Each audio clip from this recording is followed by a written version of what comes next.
De transporte, pero bueno, gracias al Señor podemos estar aquí y le damos gracias por ello. Saludamos a los hermanos que nos están viendo por Zoom. Espero que la conexión esté bien, que me estén escuchando. ¿Bien? ¿Sí? Perfecto. Pues entonces ya está todo preparado. Vamos a empezar. Vamos a empezar orando al Señor. Padre, gracias por la oportunidad de nuevo de poder estar juntos como iglesia.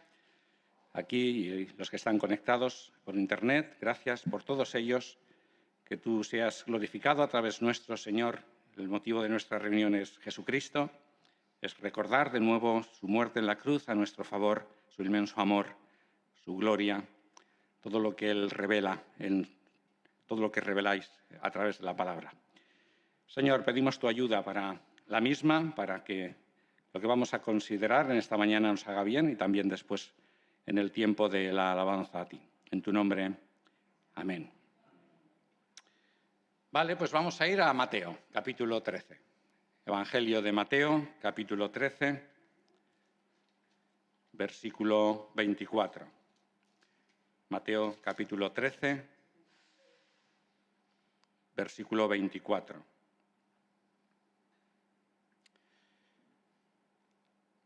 Jesús les propuso otra parábola diciendo: el reino de los cielos se parece a un hombre que sembró buena semilla en su campo.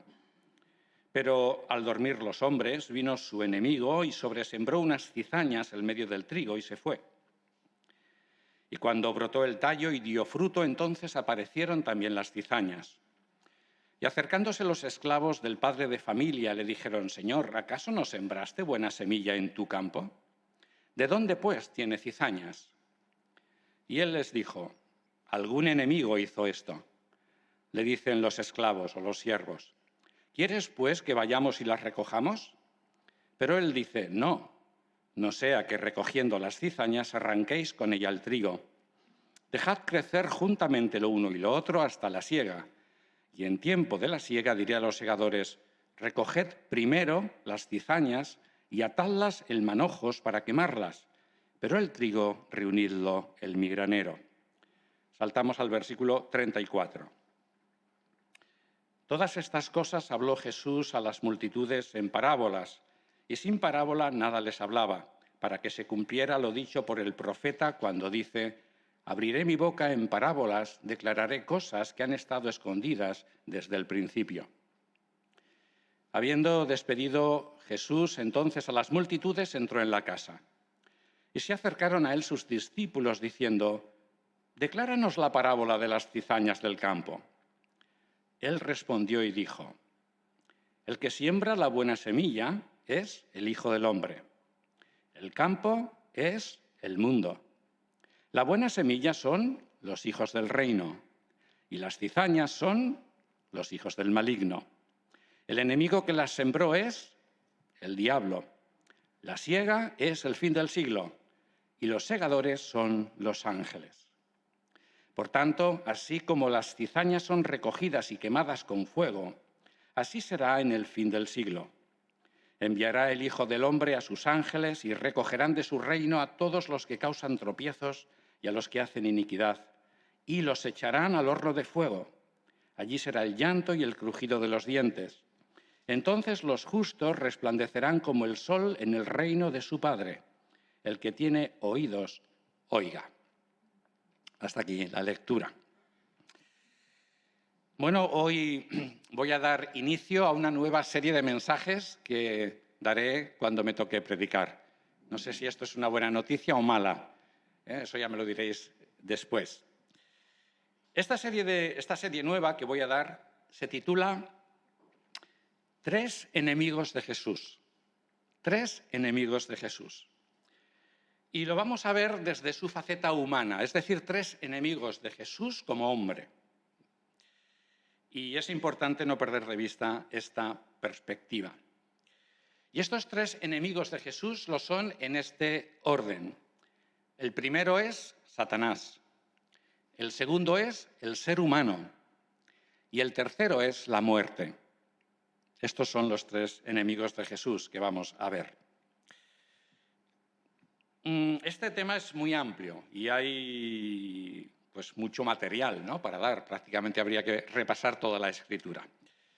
Pero ya que lo vamos a ver desde el punto de vista de Jesús, como hombre, vamos a dar prioridad especialmente a los datos que encontramos en los Evangelios, es decir, a la información que el mismo Señor da acerca de sus tres enemigos. Y cuando sea necesario, obviamente, lo vamos a completar con otros textos de la Biblia. Hay que decir, como iremos viendo, que estos tres enemigos están interrelacionados entre sí, por lo que muchas veces aparecen juntos, como por ejemplo en la parábola que hemos leído, la del trigo y la cizaña. Y también diré que al enemigo que voy a dedicar más tiempo en la exposición va a ser al último, el tema de la muerte, el enemigo de la muerte. La muerte en todos los aspectos en la que aparece en las Escrituras. Así que hoy vamos a tener la introducción al tema, ¿vale? Es una introducción y aquí mismo están recogidos prácticamente los tres temas. Voy a saltar algunos porque si empiezo a explicar cada uno de ellos es la introducción y vamos a ver la misma, ¿vale? Muy bien. Vamos a usar esta parábola de Jesús precisamente porque en ella el mismo Señor identifica a su primer enemigo.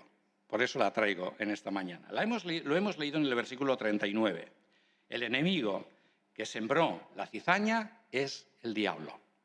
Aquí lo tenemos identificado. Y en el marco de la ilustración o de la parábola, este detalle es muy evidente, porque en la parábola, el sembrador que siembra la buena semilla, que la hace en su campo, ¿vale? Es un padre de familia, es un terrateniente de aquel tiempo, y el sembrador ilustra a Jesús, el Hijo del Hombre. Y el que sobre el mismo terreno siembra cizaña, ya sabéis que la cizaña es una planta tóxica muy parecida al trigo, pues este sembrador que siembra sobre el mismo terreno es el diablo. ¿Y para qué lo hace? Lo hace precisamente para fastidiar, lo hace para perjudicar al dueño del campo, al que siembra la buena semilla. Así que vemos cómo aquí claramente el Señor identifica a su enemigo y también el conflicto que existe entre ambos. El conflicto está centrado precisamente en el segundo enemigo de Jesús. El segundo enemigo de Jesús he dicho que es el hombre, el ser humano. Muy bien, veo que estáis conmigo todavía. Vale, esto lo iremos aclarando cuando nos centremos en el segundo enemigo. Dentro de esta parábola, que va desde el versículo 24 al 30, no en la explicación, ¿vale?, que viene después, porque hemos leído la parábola por un lado y la explicación por el otro. Pero en la parábola vemos mencionado un concepto importante que encontramos en todo el contexto del capítulo 13 de Mateo, que, como recordaréis, dedica a las parábolas del reino de Dios. Prácticamente las encontramos aquí, ¿no? Lo hemos leído en los versículos 34 y 35, donde Mateo usa unas palabras del Salmo 78 y versículo 2, que es un salmo de Asaf, ¿vale? Y ahí ya estaba escrito algo que Mateo aplica a Jesús. Dice Mateo 13:35, abriré mi boca en parábolas, declararé cosas que han estado escondidas, esta palabra es clave, en el pasado. Y este es el factor que hemos de tener en cuenta, lo que está escondido. Porque en la parábola del trigo y la cizaña se recoge el misterio de lo que había pasado en el campo, que los trabajadores ignoraban. Ellos no sabían lo que había pasado. Versículo 27. Y acercándose los siervos del padre de familia le dijeron, Señor, ¿acaso no sembraste buena semilla en tu campo? ¿De dónde, pues, tiene cizaña? Esto era un misterio para ellos, no lo sabían. ¿Cómo es posible que si el terrateniente, el dueño del campo, había sembrado trigo, había cizaña? No lo sabían. Para ellos la causa del problema era un misterio.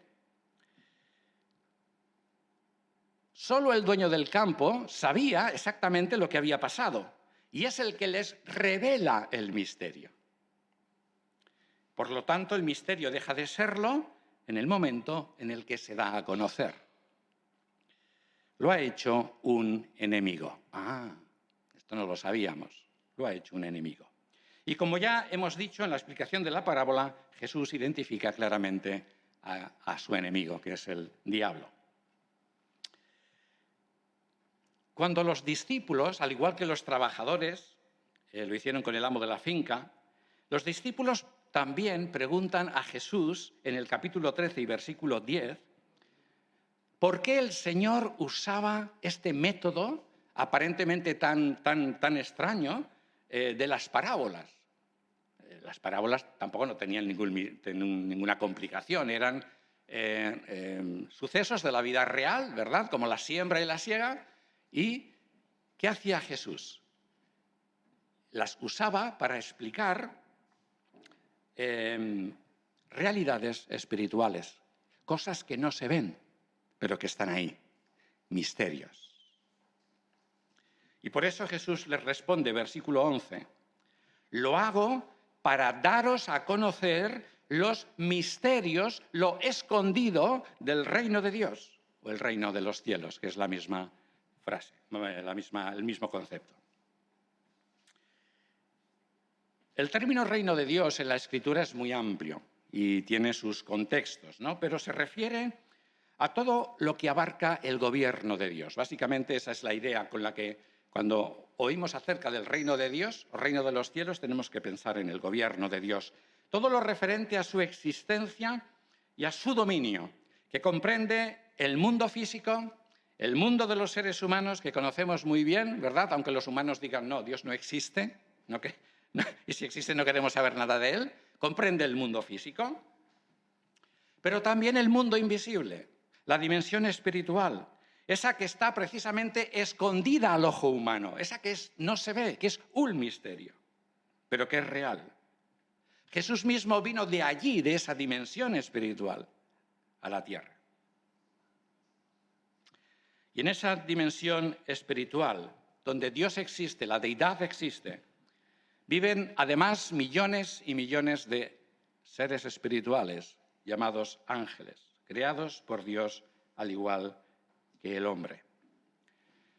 Han aparecido mencionados en los versículos 39 y 41, representados en la parábola por los segadores, que según revela Jesús mismo en la explicación, son sus ángeles los que harán la siega, que están a su disposición, que están a su mando y que intervendrán cuando el dueño, el Señor, les dé la orden al final de la historia humana para precisamente hacer la siega.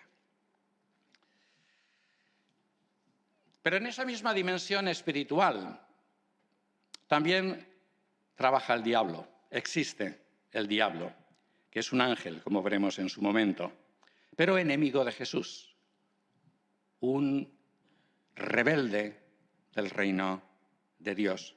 Y él también tiene ángeles, los demonios. Como digo, esto lo veremos con más detenimiento. Son seres invisibles a nuestros ojos, los ángeles, en concepto general, ¿no? Y vemos a través de estas palabras que ellos también están involucrados en lo que es los propósitos de Dios y la creación de Dios y el reino de Dios o el gobierno de Dios, ¿no? Y esto se revela especialmente en la persona de Jesucristo. Por eso es importante fijarse cómo empiezan la mayoría de las parábolas en el capítulo 13 de Mateo, por ejemplo, la que estamos considerando hoy, versículo 24. ¿Cómo ha empezado? Dice, el reino de los cielos, es decir, el ámbito del gobierno y de la influencia de Dios, se parece a un hombre que sembró buena semilla en su campo. ¿Qué hizo con la semilla? La escondió, la tiró y la tierra hace su labor. Versículo 31. El reino de los cielos se parece a un grano de mostaza que un hombre tomó y sembró en su huerta. Versículo 33. El reino de los cielos es semejante a la levadura que una mujer tomó y escondió en 3 medidas de harina hasta que todo fue leudado. Y así sucesivamente con las siguientes parábolas: la parábola del tesoro escondido en el campo, versículo 44, escondido en el campo. La parábola de la perla de gran valor, que un mercader que busca perlas la encuentra. Por casualidad él no sabía que existía esa piedra, esa perla preciosa, y la encuentra, pero estaba escondida.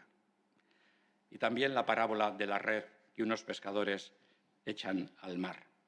Todas estas parábolas tienen como objetivo mostrarnos cómo funciona la acción, cómo funciona el gobierno y la autoridad de Dios, no solamente en el mundo físico, sino también en el mundo espiritual, en la dimensión espiritual.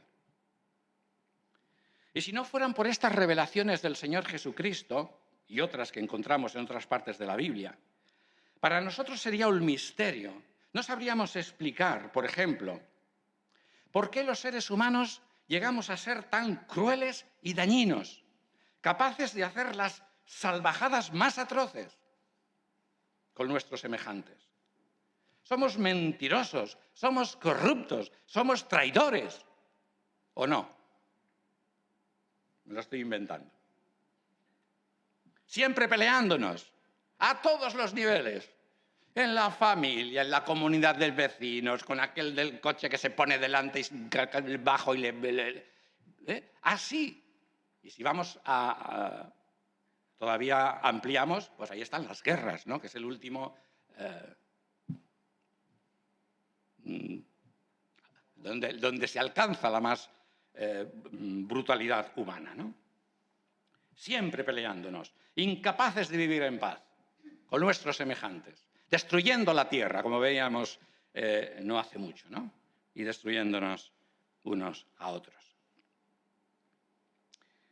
Y es que, sin quitar la responsabilidad humana, que la hay una acción detrás, depravada y hostil, hacia la vida, sobre todo hacia Jesús y sus cosas.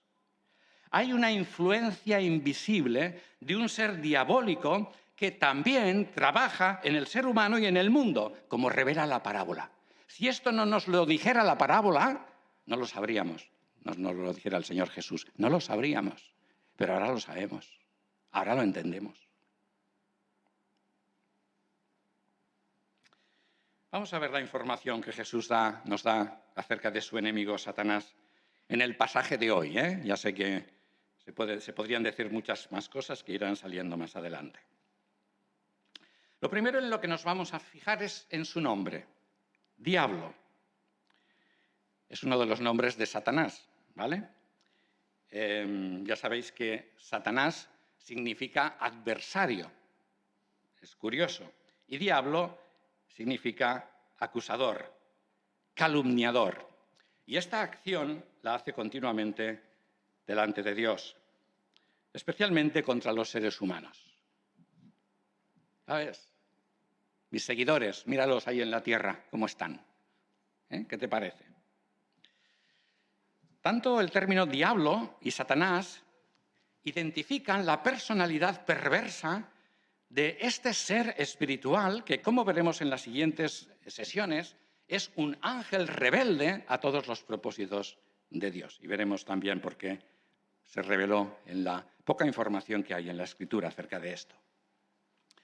Por eso es muy curioso que Jesús aquí, entre los dos nombres, es de Satanás o diablo, haya escogido diablo. ¿Por qué diablo y no Satanás? ¿No? Porque el contexto está centrado en los seres humanos y una de sus acciones es precisamente acusarlos delante de Dios de cómo son, que son como Él. ¿Ves? Mis seguidores, el mundo está lleno de mis seguidores, le dice a Dios. Satanás. Pero volviendo a la parábola, otro de los términos que lo define bien es el de maligno. Porque su actividad es hacer daño. Hacer daño contra Jesús, como vemos ilustrado, contra Jesús y contra todo lo suyo, como vemos ilustrado en la parábola. Maligno. Hay otra acción que hace y que no se menciona en la parábola que hemos visto, pero sí en otra, que es la del sembrador, ¿vale? Que otra de las cosas que hace cuando Jesús da la explicación también de la parábola del sembrador, y leemos en el versículo 19, que cuando alguno oye la palabra del reino y no la entiende, ¿quién viene? El maligno, dice, el maligno, y arrebata lo que fue sembrado en su corazón. Esta es la constante lucha que hay en el reino espiritual, en la dimensión espiritual, que tan cerca está de nosotros. Siguiente detalle, sorprendente, sinceramente, es muy sorprendente, ¿no? Y vemos que el diablo no solo tiene demonios que le obedecen en el mundo espiritual, eso ya lo veremos, sino que también tiene hijos, tiene descendientes humanos. Versículo 38. Las cizañas son los hijos del maligno. Bueno, caramba, ¿cómo podemos saber quién es cizaña? ¿Cómo podemos saber quién es del linaje satánico? Pues muy fácil, fijándonos en cómo viven las personas, cómo viven los seres humanos. Jesús da las claves para identificar a este tipo de personas. Versículo 41. Son los que causan tropiezos. Los que ponen tropiezos, como hace el diablo en la parábola, sembrando lo malo. Los que hacen iniquidad, sigue diciendo el Señor. Y a esto podríamos añadir la información que Jesús da en la parábola de la red, versículos 48 y 49, donde además se les califica de malos y malvados. Exactamente como es el diablo. Personas impías. Así es este ser maligno, enemigo de Jesús, que lucha contra él, que lucha contra su persona y su obra. Y así son sus hijos, según la parábola. Ahora bien, la parábola del trigo y la cizaña nos enseña que un día futuro llegará la siega, llegará el día final. Esto lo veremos cuando toque el tema de la muerte. Así que solamente vamos a recordarlo leyéndolo. Versículos 41 y 42. Enviará el Hijo del Hombre a sus ángeles, y recogerán de su reino a todos los que causen tropiezos y a los que hacen iniquidad, y los echarán al horno de fuego. Allí será el llanto y el crujido de los dientes. Y es importante fijarnos que el Señor Jesús actuará de esta manera desde su faceta humana. Por supuesto que este es uno de los acontecimientos que tendrá lugar cuando se produzca la segunda venida del Señor Jesucristo. Pero Él vendrá como hombre glorificado, pero como hombre. ¿Por qué digo esto? Porque por dos veces, versículo 37 y versículo 41, el mismo Señor se autodenomina como el Hijo del Hombre. Es el Hijo del Hombre el que hará esto. No solo aparece aquí, aparece más de 70 veces en los Evangelios. Y la frase Hijo de Hombre lo que destaca precisamente es la humanidad de Jesús en toda su esencia y que contrasta precisamente con la otra realidad de Jesús, que es la de ser Hijo de Dios. Jesús es Hijo de Dios, un ser espiritual que existía eternamente en la dimensión espiritual con la deidad. anterior a la creación física, pero que después de la creación del ser humano, la creación de la tierra, creación del universo, nace a través de María como hombre por la acción de Dios, el Espíritu Santo. Y por eso, además de ser hijo de Dios, es hijo del hombre. Es el hombre por en mayúsculas, ¿no? Y obviamente también es un título mesiánico que encontramos en el libro de Daniel y en el libro de Ezequiel, que es un libro que se olvida porque constantemente Dios llama a Ezequiel hijo de hombre, constantemente, y eso tiene su importancia. El Hijo de Dios asumió la naturaleza humana precisamente para poder morir.